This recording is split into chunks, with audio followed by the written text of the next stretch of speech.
já conversando um pouquinho sobre a maneira como estamos trabalhando aí, a questão da jornada do herói. Então, tem que ver com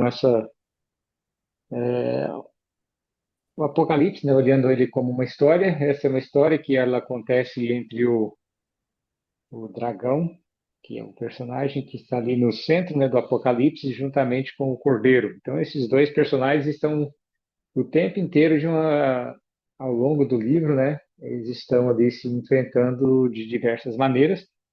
E nós vimos aí que começa nesse aspecto com o dragão atacando a mulher.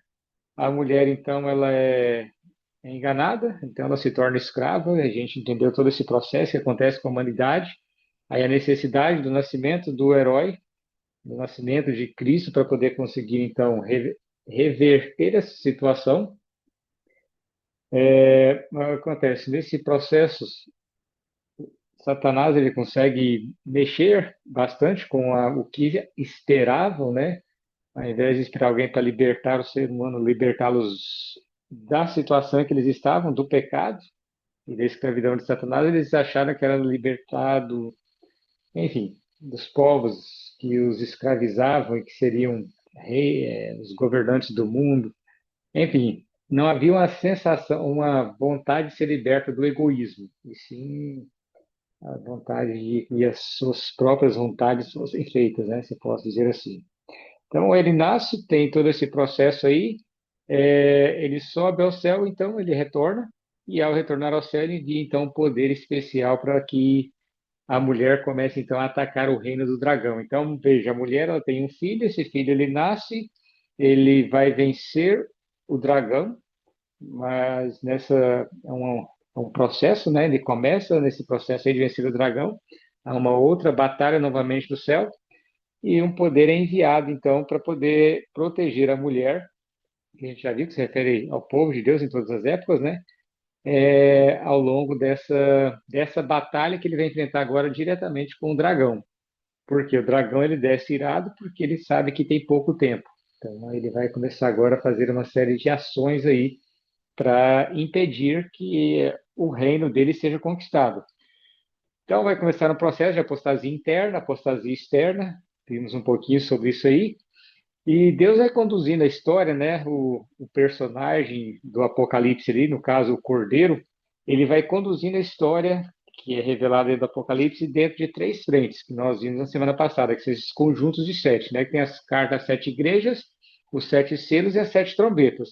Então, nas sete igrejas, a mulher está sendo instruída, ao mesmo tempo ela está sendo corrigida, por isso tem os selos, e as trombetas é a proteção, ou seja, Deus ele vai de alguma maneira permitindo que coisas, que destruição se abata, destruição, né, atinge aqueles que estão tentando impedir o avanço do reino dele. Então, basicamente o que nós temos aqui são dois reinos que estão lutando pela supremacia. Então, tem o reino do dragão e tem o reino do cordeiro. Então, esses dois reinos agora, de duas frentes, estão se enfrentando. É isso que João está relatando aqui. Esses dois reinos se enfrentando e mostrando como que todo esse processo desenvolve. Então, tem esse quadro aí que você vê mais ou menos como que esses conjuntos de sete vão ocorrendo simultaneamente, né? E a gente vai avançar aqui para a parte 2 das provas e inimigos. E a gente vai lá para o Apocalipse capítulo 13, para a gente entender um pouquinho dessa questão do Apocalipse aqui. Eu gostaria que você, que está acompanhando aí, né? Todo mundo que está aí, não é que você precisa esquecer, né? Mas tenta ver o texto sem ficar tentando pensar em aspectos históricos. Olhe para o texto dentro de uma história sendo contada por João que não tinha conhecimento nenhum das coisas. Então, deixa o texto falar para que você consiga entender o que João entendeu, e ao compreender o que João compreendeu, sendo redundante aqui, né? Você vai perceber claramente como que esses aspectos eles vão se encaixando, ok? Então vamos avançar aqui, vamos para o Apocalipse 13, vamos ver algumas questões. Mas antes vamos fazer mais uma oração. Senhor, nós temos a tua palavra aberta diante de nós, no celular, na tela, também em nossas vidas, e queremos que o Senhor converse com a gente. É a tua voz que nós queremos ouvir agora. por favor. Eu te peço em nome de Jesus. Amém. Então vamos lá. Eu não vou entrar em todos os detalhes, tá? A gente está resumindo aqui para você entender a história do Apocalipse, mas alguns detalhes eles são importantes. Então, o que que João vai ver aí no Apocalipse 13, né? Ele vai ver que surge do mar uma besta, né? E ela é muito semelhante ao dragão. Percebe que ela tinha 7 chifres, tinha 10 chifres e 7 cabeças e 10 coroas. Então, uma sobre cada chifre e em cada cabeça um nome de blasfêmia. Então, essa besta, ele fala, olha, ela era semelhante ao leopardo, tinha os pés como de urso, boca como de leão. O dragão deu à besta o seu poder, o seu trono e grande autoridade. Então, percebe que João está assistindo duas cenas acontecendo, dois reinos avançando. O reino do cordeiro e o reino do dragão. Mas, de repente, ele vê uma cena em que o dragão surge, ele vai até, se encontra com esse animal que surge do mar aqui, com essa besta que surge do mar, e ele vai e cede o trono dele. Então veja, João contemplando aquilo ali, certamente ficou um nó na cabeça dele, assim, peraí, o dragão, ele luta o tempo inteiro por supremacia, de repente ele fica bonzinho, ele sai do trono dele agora aqui, está oferecendo o trono dele para algum. Então veja, não há bondade nenhuma do dragão. Na verdade, ele está mudando a estratégia de ação dele aqui.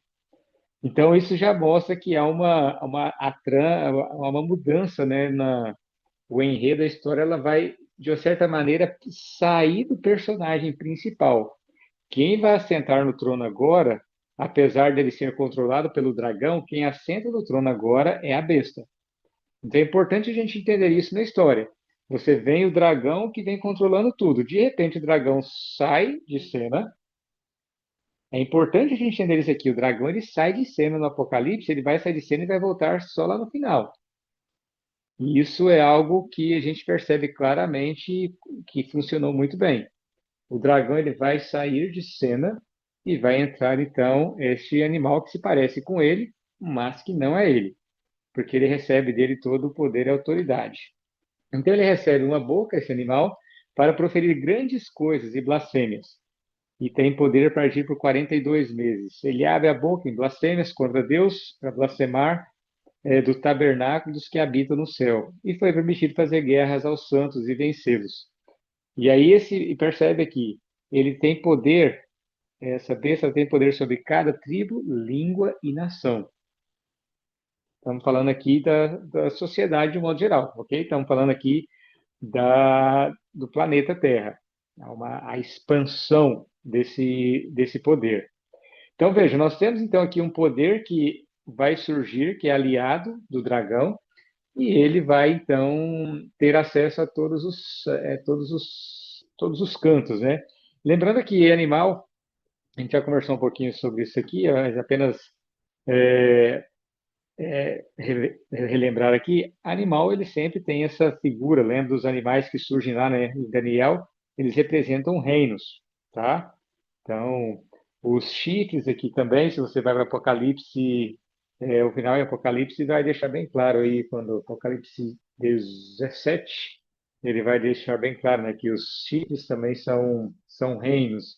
Então, a gente está falando aqui esse poder alguém que governa, tá? Quando eu falo um reino, é alguém que está governando.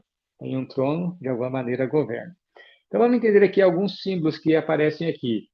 O que que é o mar? Porque João vai ver esse animal surgindo do mar. Então, quando você vai para Daniel, capítulo 7, ele vai apresentar, né, uma visão semelhante, onde ele vê que o mar grande está sendo agitado ali, e ele se refere a algumas coisas que Jeremias menciona, uma referência aos povos e outras questões mais, mas o próprio Apocalipse ele vai deixar bem claro, né, que essas águas, essas questões, elas estão ligadas a nações. Então, se você vai para o livro mesmo de Apocalipse aí, capítulo 17, você vai ter aí o verso 1, vai falando naquele dos anjos que tinha taça, ele vai dizer o seguinte: olha, vou te mostrar o julgamento da meretriz, que se acha sentado sobre muitas águas.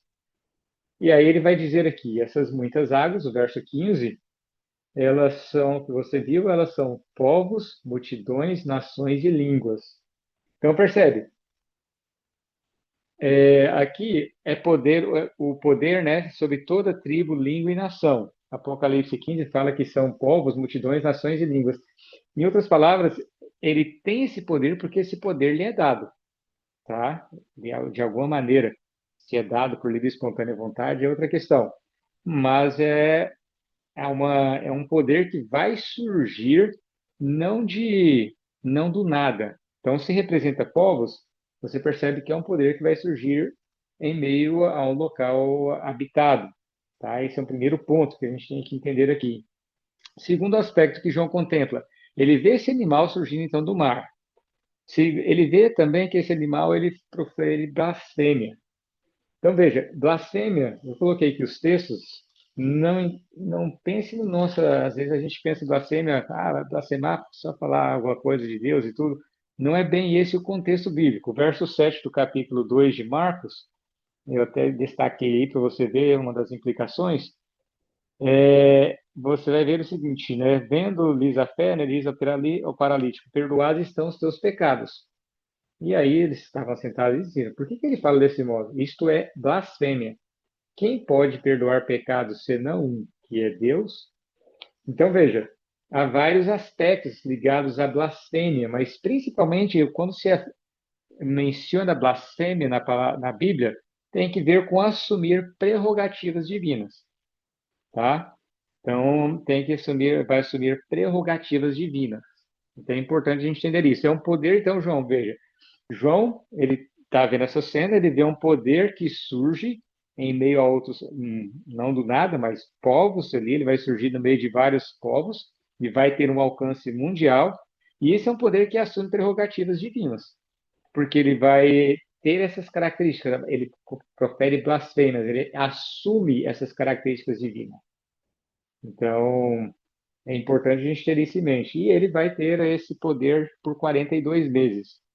A gente vai encontrar os paralelos lá no livro de Daniel, capítulo 7, 24, 25, capítulo 12 também, onde Daniel vai contemplar um poder, que esse é o mesmo poder, tá? E ele vai se referir, então, a esses 42 meses. Eu não vou entrar aqui no aspecto de princípio de ano. Se você não conhece bem esse assunto, pode mandar a pergunta aí que eu exploro um pouquinho ele depois, caso você fique um pouco na dúvida e tudo. Mas profecia sempre existe esse princípio de ano, tá? Então, a hora que você ver os textos paralelos aí, a gente vai voltar nesse assunto ainda depois, então eu vou falar um pouquinho novamente disso. Mas 42 meses tem que ver aí com os 1.260 dias que são proféticos, né? 1.260 anos. É o tempo que esse poder vai estar tendo ali o seu trono. Então, é um poder que surge do mar, ele comete blasfêmia, ele tem uma extensão bem longa, mas há um detalhe importante que João menciona aqui, quando ele vai falar realmente a questão do santuário. Há um ataque ao santuário, e esse paralelo a gente percebe claramente com o livro de Daniel, quando menciona esse mesmo poder. Então, aqui é muito importante a gente entender isso. João, tenta imaginar João vendo essa visão. Tenta aí, se você estiver aí, puder aí, fecha o seu olho, e tenta imaginar João vendo esse animal que sai do mar, vai até o templo, tá? Que especificamente João está imaginando o templo de Israel, ele está vendo que esse animal entra dentro do templo e destrói tudo.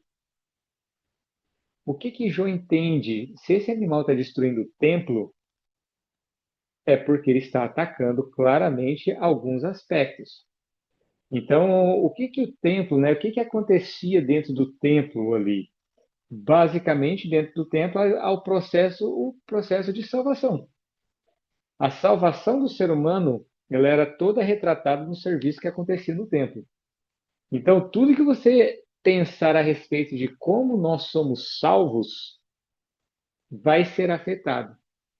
Então, esse é um poder que ele vai afetar a maneira como o ser humano enxerga o meio pelo qual ele é salvo.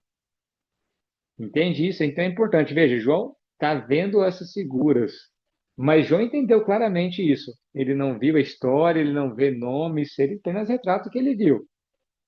Mas o que que ele contempla? E ele entende isso. Ele entende o seguinte: está surgindo um poder que vai afetar a maneira como o processo de salvação é apresentado. Ele vai tirar esse processo, porque veja, de Cristo.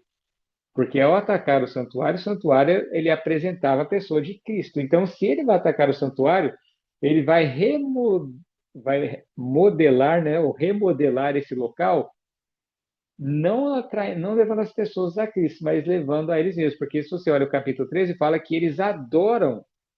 Apocalipse 13 fala que todos se curvam, né? Todos adoram esta besta. Então, se eles adoram a besta, é porque eles estão adorando Cristo. Por que eles estão adorando Cristo?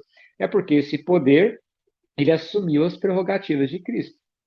Então, o que que esse poder ele é capaz, o que que ele vai fazer? Perdão de pecados. O santuário básico dele é perdão de pecados. Você tem o cordeirinho, você coloca a mão ali, você confessava e você então você podia ir para casa, né, perdoado, porque simbolizava Cristo. Então, é um poder que vai assumir essa prerrogativa de oferecer o perdão de pecados, porque ele assume o papel, ele destrói o santuário. Se ele destrói o santuário, então, de alguma maneira, ele tem que oferecer perdão. Ele vai oferecer também intercessão. O sumo sacerdote era o intercessor. Então, se ele ataca um santuário e destrói o santuário, ele vai assumir esse papel de intercessor também. Então, não é mais Cristo, ele é o intercessor entre os seres humanos e Deus. Então, é esse o papel. Então, João contempla esse poder fazendo justamente isso. Ao destruir o santuário, essas questões, ele vê o dragão trazendo um reino que vai tirar essa ação de Cristo. Ele vai afetar também a compreensão da imortalidade do ser humano, da imortalidade condicional da alma. Por que isso vai afetar? Porque, veja, o serviço do santuário, e a gente aqui não vai estudar o santuário, tá? Não, a gente vai focar no Apocalipse. Eu estou apenas mencionando isso. Se você não sabe, não conhece bem esse assunto e quiser entender mais sobre o santuário, a gente pode conversar depois, em algum outro momento. Você pode conversar com alguém aí também. Mas veja, o santuário ele apresenta o processo de salvação. Existe julgamento. Lembra que havia o dia da expiação, né? Onde os pecados eram então ali retirados. Então tinha os bodes e todo aquele processo ali. É, e não era algo que acontecia assim, morreu, está resolvido. Não. Ele apresenta que tem uma ordem, tem uma morte, tem um julgamento, tem a ressurreição, tem condenação, tem tudo. Não é algo assim, morreu, subiu para um lado ou para o outro. Não, não vai subir para um lado ou descer para outro. Morreu, morreu. O santuário deixa isso muito claro que o ser humano, quando morria, ele tinha que aguardar um momento em que ele teria todo esse julgamento para saber se ele seria salvo ou não. Mas quando ele morreu, isso já estava decidido, mas ele não vai para canto nenhum, porque tem um processo. Então, o santuário ele deixava bem claro que não é algo que acontece ao léu, tem um momento que essas coisas acontecem. Então, automaticamente, esse poder vai afetar a compreensão do que é a morte. Então, ele vai afetar, se a Bíblia apresenta o ser humano quando morre, ele então vai para o. Ele volta ao pó da terra, esse poder ele vai mexer de alguma maneira nessa compreensão. João não vai entrar nos detalhes de como isso vai acontecer, mas você tem que entender claramente. Ele vai apresentar algo alternativo. Ele não vai apresentar que o ser humano morre e vai para o pó da terra. Ele vai apresentar alguma outra questão, porque uma vez que destruiu o santuário, essa ideia também acabou. Não tem mais essa ideia de juízo. Não tem mais também a própria questão da justificação pela fé. Romanos 3, 22 a 24, eu coloquei esse texto para você ler depois aí, deixa muito claro que nós somos salvos pela fé. Aliás, vamos ler esse texto aqui. É importante a gente ter esse texto em mente. Romanos capítulo 3. Aliás, o livro todo de Romanos, né? Ele tem várias questões, mas a partir do verso 22 aqui, né? A justiça de Deus é mediante a fé em Jesus Cristo para todos e sobre todos os que creem, porque não há distinção. Todos pecaram e carecem da glória de Deus, sendo justificados gratuitamente por sua graça, mediante a redenção que é em Cristo Jesus. Veja, isso aqui é muito importante. O santuário ele apresentava um processo de perdão gratuito. tá? Não tem o que eu possa fazer para poder merecer o perdão. Não tem o que eu vou fazer o quê? Nada. A única contribuição do pecador, já dizia alguém, né, é com o pecado. Fora isso, não há nada que a gente possa fazer para Deus olhar e falar assim, tá vendo? Ele fez um esforço ali. Parabéns, você merece ser perdoado. Não, não, não tem nada disso, não tem esse processo de fazer algo. A salvação é algo que é dado 100% de graça. Então não há um processo para você ser salvo. O processo é simples. Crer no Senhor Jesus Cristo, a gente vê isso várias vezes, e será salvo. O carcereiro lá, ele falou assim: você ouviu? Sim, você aceita Cristo? Aceito. Pá, então tá salvo. Não tem e se há mais você. Não, gente, não tem nada entre o pecador e Cristo. O pecador entendeu que é pecador, pediu misericórdia, ele está perdoado. Ele não tem que fazer nada. Lembra do ladrão na cruz? O que, que o ladrão na cruz fez? Ele falou assim: Senhor, lembra de mim quando estiver no teu reino. E Jesus falou com ele: Ok, vou lembrar. Eu já te digo hoje, para que você não tenha dúvida. Você vai estar comigo no paraíso. Então, veja, não tem nada a ser feito antes. E ao dizer isso para você, eu tenho certeza que na sua mente está passando algumas coisas. Ah, mas eu não tenho que fazer isso. Será que eu não tem? Ah, mas e aquilo? Ah, e aquilo outro? Ah, e a lei? Veja, a maneira como nós pensamos ou tentamos imaginar que tem que fazer alguma coisa já é resultado do processo desse poder que contaminou o mundo todo. Então, de alguma maneira, esse poder afetou nossa capacidade de enxergar a salvação, que a gente ainda acha que alguma coisa precisa ser feita. Então, não tem nada para ser feito. O que tinha que ser feito foi feito o que nós vimos na semana passada, 2 semanas atrás. A mulher, quando João contempla ali, ela foi tomada por um inimigo, ela não tinha como se libertar. Então, você tem então o herói que vem, que luta por ela, vence o dragão por ela e agora oferece o reino. Fala assim: olha, o reino agora é de vocês. Vão e avisem para todo mundo que o reino agora está sob nova direção. E aí começa esse clash de reinos. Porque Jesus bem claro, o meu reino o reino de Deus é chegado. Então o reino ele já está nesse processo, né, de instauração e ele foi dado já, não tem nada a mais para ser feito, não tem outro processo, tá? É muito importante entender isso. E vai afetar também o que tinha lá no santuário, que é a própria questão das normas que regem o universo. Eu falo universo por já entender, né, de modo mais amplo, João também entende isso, mas vamos colocar aqui os mandamentos que estavam ali dentro do santuário. Se o santuário é atacado, você pode ter certeza que você tem que mexer nas leis também. Porque ao assumir o lugar de um governante, você vai mexer nas leis que ele tinha, porque essas leis, de alguma maneira, não vão combinar com a sua pessoa, se eu posso dizer assim. Então, automaticamente, esse poder ele vai ter que mexer nas leis.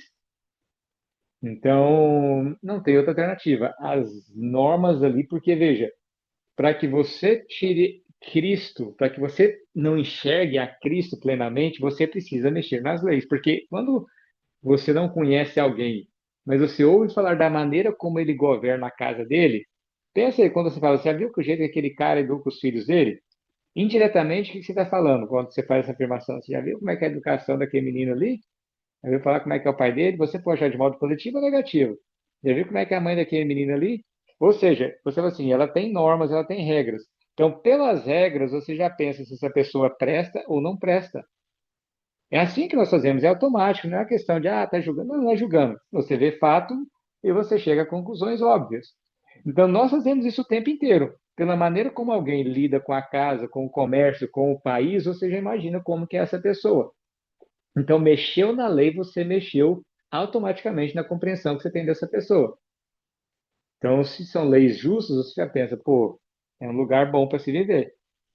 Então, para que você afete a maneira como Cristo é visto, você precisa afetar ou você precisa mexer nas leis. Se você não mexe nas leis, as leis vão deixar bem clara que esse indivíduo é fantástico. Então, para que Cristo saia do centro e ele não seja a figura central, para que o filho da mulher, porque veja, o que o dragão está fazendo aqui ao dar poder a esse reino, ele tem que tirar o filho da mulher de cena, porque se ele não tira, o mundo vai contemplar o filho da mulher, ver o que ela fez, o que foi feito, e claro que vai se voltar para ele. Então ele precisa fazer algo para que o filho da mulher ele não seja mais visto, ele seja de alguma maneira escondido. Medir como que ele vai fazer isso. Ele precisa afetar a maneira como ele é visto. Então, no ataque ao santuário, você derruba tudo, tá? Você derruba tudo. Ah, mas eu estava falando agora, não tem nada que ser feito. Está falando de leis? Veja, eu não estou falando de processo de salvação. Eu estou falando aqui processo agora de resultado ou do reino que você pertence. Você não tem o que fazer para poder pertencer ao reino. Cristo fez. Você aceitou esse reino? Agora que você aceitou, você fala assim: poxa vida, é assim que as coisas são feitas aqui. Legal, vou fazer. Simples assim. O que que isso tem aqui a ver com ser parte do reino? Nada. Você simplesmente descobriu agora que é assim que dentro que as coisas funcionam dentro do reino. Você faz isso porque você já quis estar lá, porque você sabe que lá de cá não presta, tá? Mas isso não tem que ver com salvação. É preciso isso ficar bem claro na nossa mente, ok? Então, veja, é isso que João contempla. Basicamente, ele contempla um poder que vai mexer com o alicerce do processo de salvação. Ele vai tirar, esse é o ataque que ele vai fazer, é um ataque muito bem feito. Ele vai sair do trono dele. Você acha que ele ia sair do trono dele por um acaso, se ele não tivesse algo muito bem planejado? Foi algo friamente, como dizia, né? Chapolin ou Chaves, não sei, né? Friamente calculado. Ele sai de cena, mas ele vai tirar também o cordeiro de cena, com todo esse processo. O ataque ao santuário mostra claramente o que, que esse poder está fazendo, tá? Só que veja, lembra que as coisas vão acontecendo em três frentes. Então, ao mesmo tempo que ele está trazendo um aliado e está destruindo ou procurando ocultar a visão a respeito de quem é o cordeiro para que o reino não avance, o filho da mulher, no caso o cordeiro também, ele vai agir para poder de alguma maneira é, repreender e, ao mesmo tempo, alertar e proteger e mantendo as coisas de uma certa, dentro de um limite aceitável, né? Protegendo a mulher. Então, nesse contexto, você vai ver então que o terceiro anjo ele vai tocar a trombeta. Então, João, veja, João está vendo essa questão aqui, ele vê esse aliado atacando o reino por completo. Então, quando ataca o reino, automaticamente ataca os cidadãos do reino, né? Isso a gente vai ver um pouquinho no nosso próximo episódio. Mas automaticamente, ao atacar o reino do Cordeiro, subentende que você está atacando também os cidadãos desse reino, tá? Isso fica implícito. Você não tem como atacar um reino sem afetar as pessoas, tá? Desse reino. Então, João está vendo isso, então ele vai ver então o Cordeiro contra-atacando para poder proteger de uma certa maneira também o reino dele, para que o reino continue avançando. Então você vai ter aí que o terceiro anjo ele toca a trombeta, e lembrando que as trombetas elas sempre são proteção, tá? É, como a mulher está sendo protegida.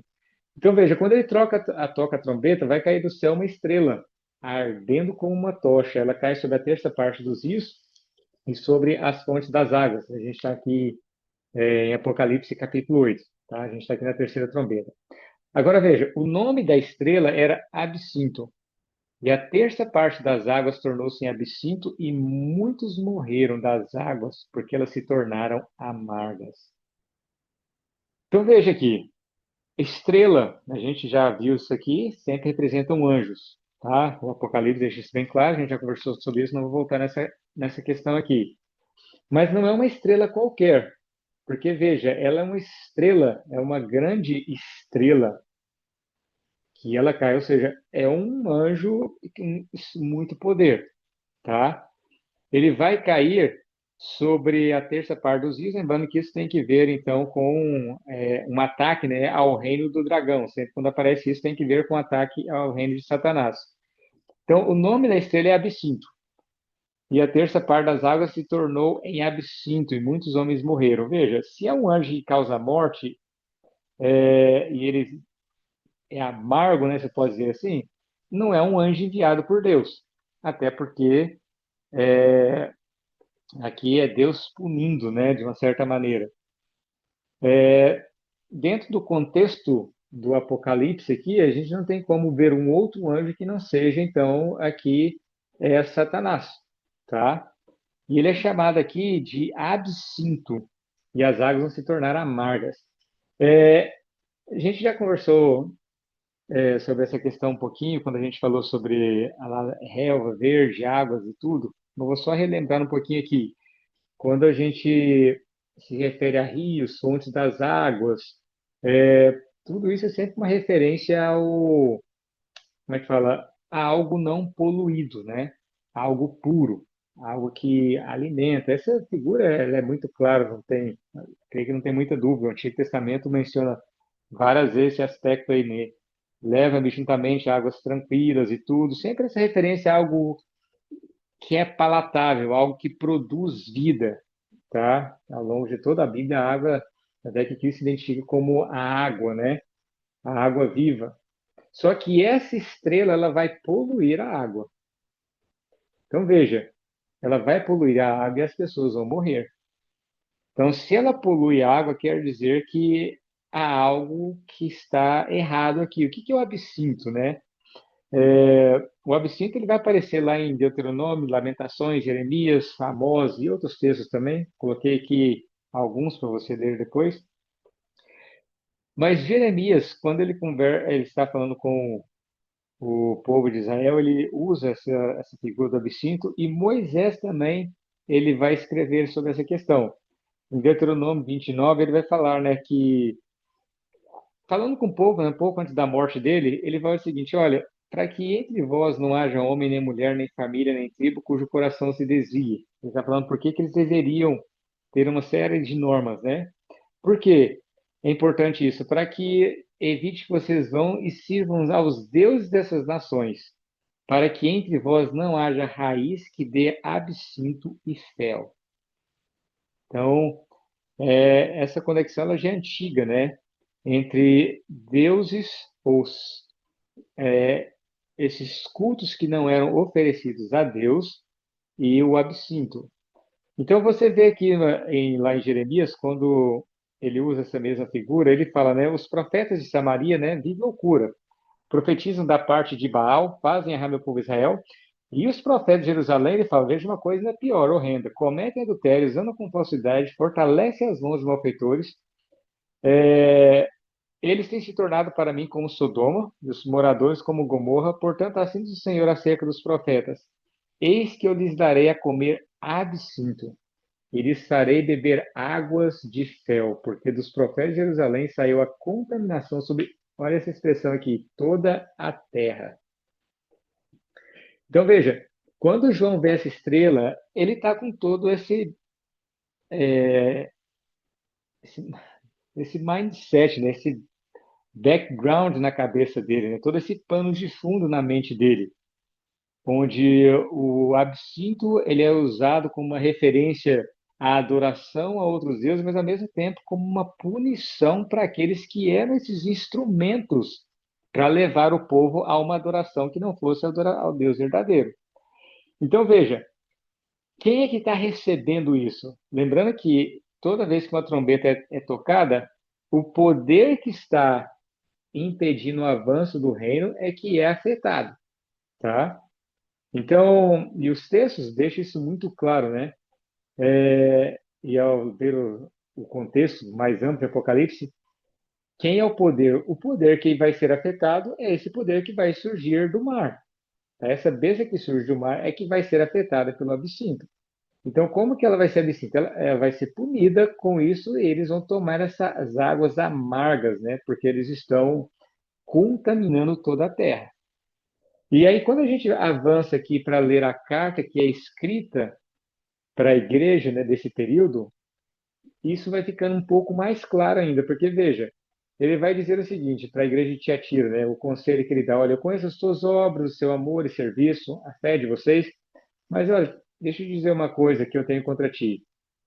Vocês estão deixando Jezabel e ele chama ela de profetisa. Então veja aqui o texto, né, falando dos profetas aqui e olha, há sempre um paralelo quando entre as cartas elas usam termos que um conecta com o outro. Então ele vai dizer o seguinte: olha, ela está ensinando e enganando os meus servos para que forniquem e comam de sacrifícios de idolatria. E aí, se você ver aí, né, Apocalipse 2, você vai ver algumas das questões que ele vai dizer que vai acontecer aí também com eles e tudo, que eles vão sofrer e tudo. Mas, basicamente, o que que você vai ter aqui acontecendo? É, Satanás, ele está usando esse poder para poder contaminar o evangelho, e Deus vai permitir que Satanás também ele vá, como é que fala? Ele tenha mais poder de alguma maneira assim e contamine a terra com as ideias dele. E isso vai trazer, gente, não pense que isso não é, porque Deus ele vai restringindo as ações de Satanás. Só que à medida que o ser humano vai se afastando, ele vai permitindo que ele tenha mais poder. Não pense que Deus permitir que Satanás tenha mais controle sobre a terra, que era algo bom. Não é algo bom. Por que motivo? Porque você tem claramente, se são águas amargas, você pode esperar que esse reino ele vai padecer. Não são coisas boas que vão estar acontecendo para com esse reino. Então, se água pura, ela simboliza um evangelho puro que traz vida, você pode entender que claramente algo com absinto aqui é uma série de ideias que vão trazer sofrimento e angústia sobre o reino, né? Sobre o reino, no caso aqui, da besta.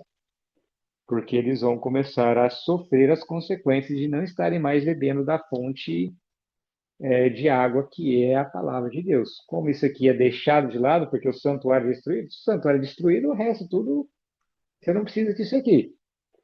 Então você vai beber coisas que vão te destruir, que vão te tornar extremamente amargo. E a vida não vai ser uma vida fácil. Então, se você conhece um pouquinho de história, basta você dar uma olhada como que a ausência do evangelho vai começar a trazer uma série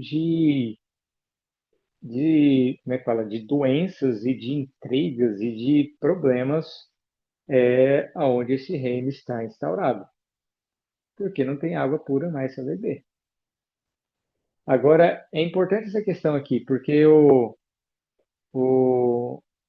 é, na carta aqui, né, que ele escreve, que tem a Jezabel como profetisa, você vai ver aqui que ele vai dizer bem claro, porque vocês deixam, lembrando que a gente está falando aqui do contexto, né, da mulher e do dragão, no caso da besta também. Ele fala o seguinte: eu tenho contra vocês que vocês estão deixando Jezabel. Deixa eu só relembrar aqui rapidinho quem que era Jezabel, porque isso nos ajuda a entender um pouquinho mais esse poder aqui que vai surgir dessa besta, porque estão todos em paralelos. Lembra que Jezabel era casada com Acabe, rei de Israel.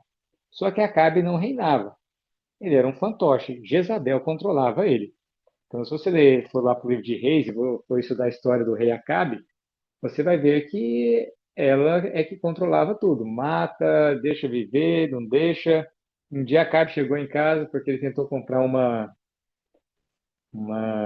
vinha de Nabote e ele não quis vender porque era algo que não se podia, era algo da família, né?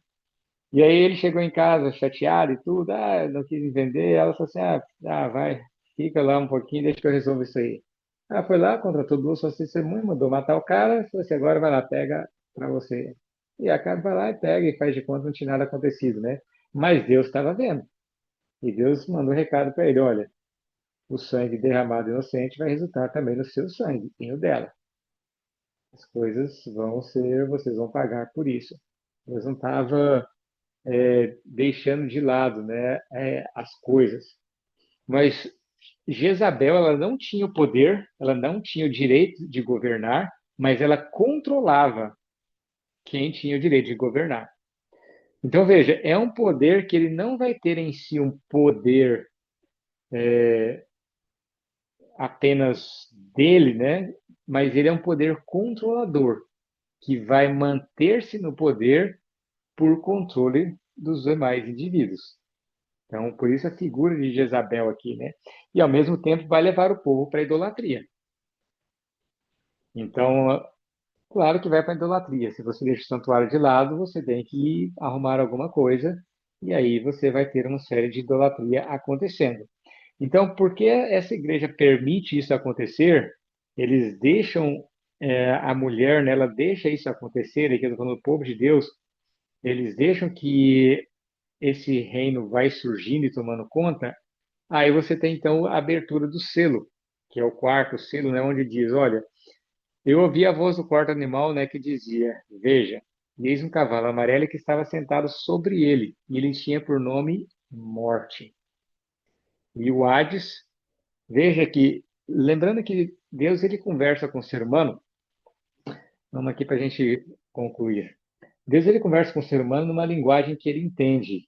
Então, João estava escrevendo para pessoas que naquela época era muito comum você ver como se fosse a personificação do de algumas, esqueci o termo agora, mas por exemplo, você tinha a morte, ela tinha uma figura, uma estátua que representava, né, o Hades. Então, o inferno no caso, né, desculpa.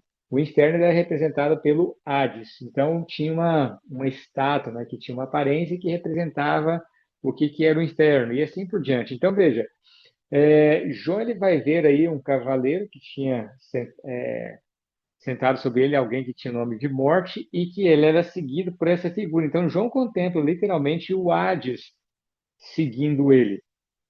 E aí foi dado o poder matar a quarta parte da terra. Veja, a gente vai estudar sobre essa questão do inferno um pouco para frente, não vou entrar nos detalhes aqui agora. Mas é importante assim ver um detalhe aqui, ó. Por que isso aqui é fascinante? O inferno seguia e foi-lhe dado poder para matar a quarta parte da terra. Então, olha que interessante isso aqui.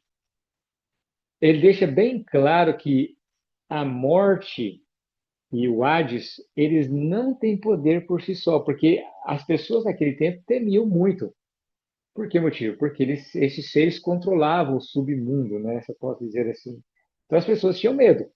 Só que João apresenta aqui algo que é o seguinte: olha, esses seres eles vão matar, mas eles não têm poder que não seja concedido a eles. Então, ou seja, mesmo a morte e o inferno e o Hades, né, eles estão agindo, mas dentro de uma permissão divina. E eles têm poder matar a quarta parte da terra, né? Com a espada, com a fome, com a mortandade, com as feras da terra. Essa expressão aqui, ela vai lembrar claramente para a gente de algo lá do Antigo Testamento. Quando o povo de Israel começava a entrar num processo de apostasia, Deus ele avisou isso com Moisés já, né? Ele avisava o seguinte: olha, se vocês fizerem isso, eu faço aquilo. Se ainda se não se arrependerem, eu mando mais isso. Se ainda se não der certo, mais isso acontece.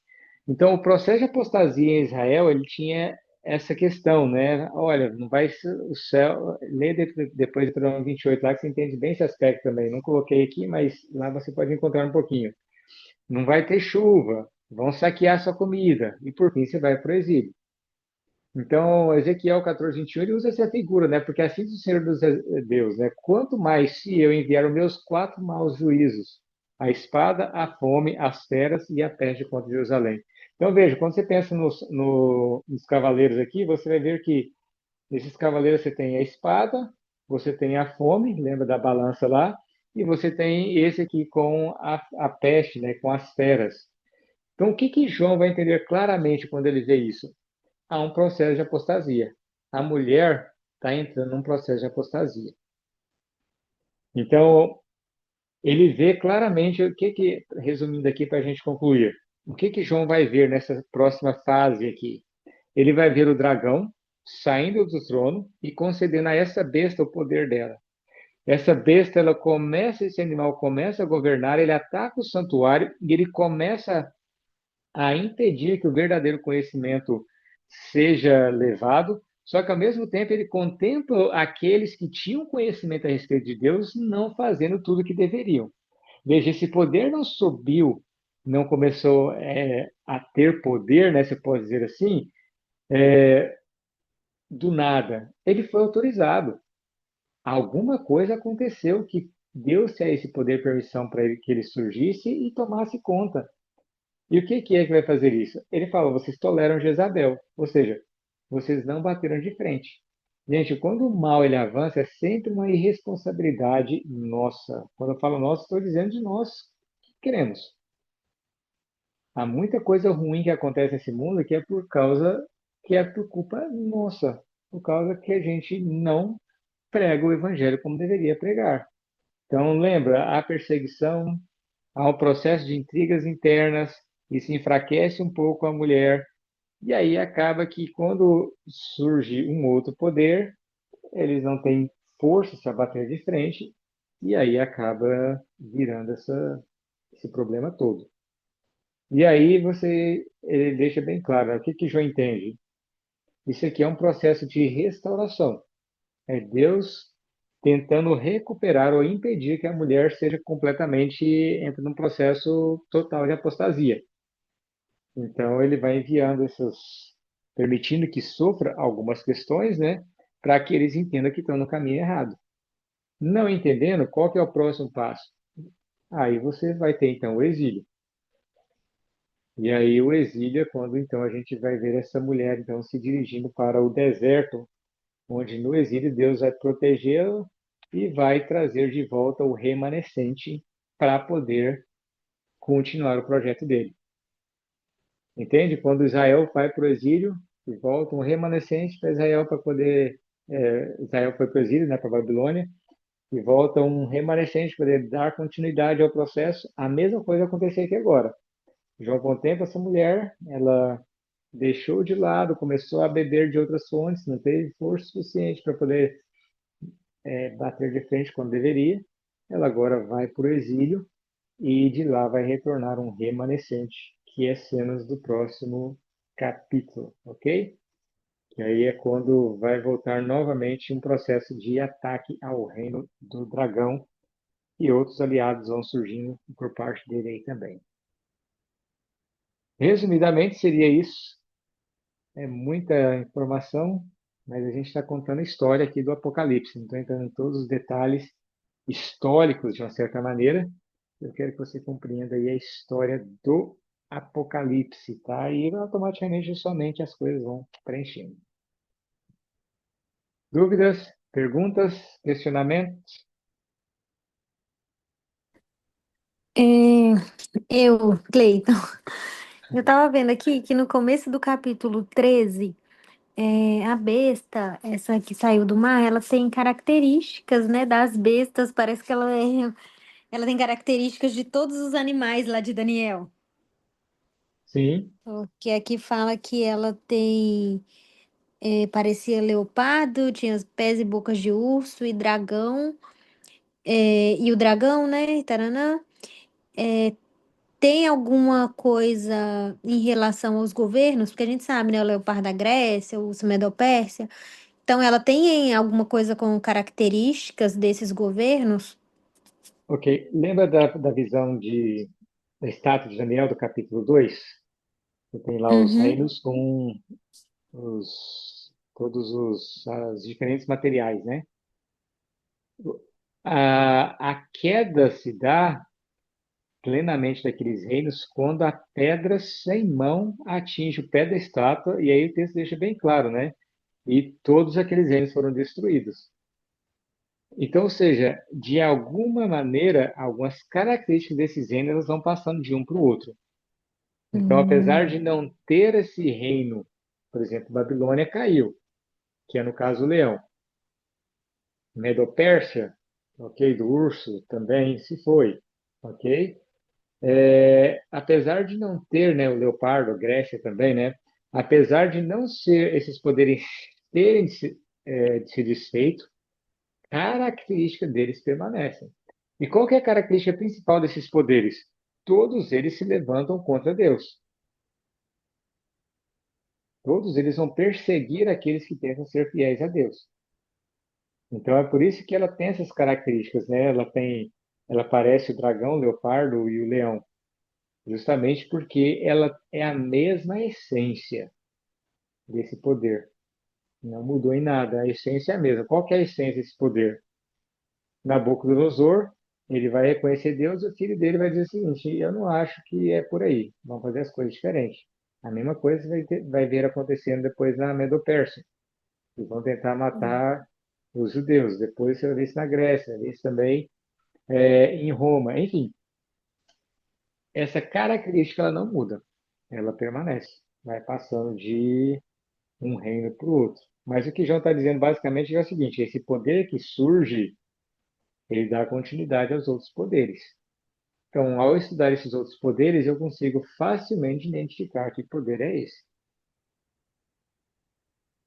Não sei se Entendi. deu Sim. para entender, se queria algo mais Deu específico. sim.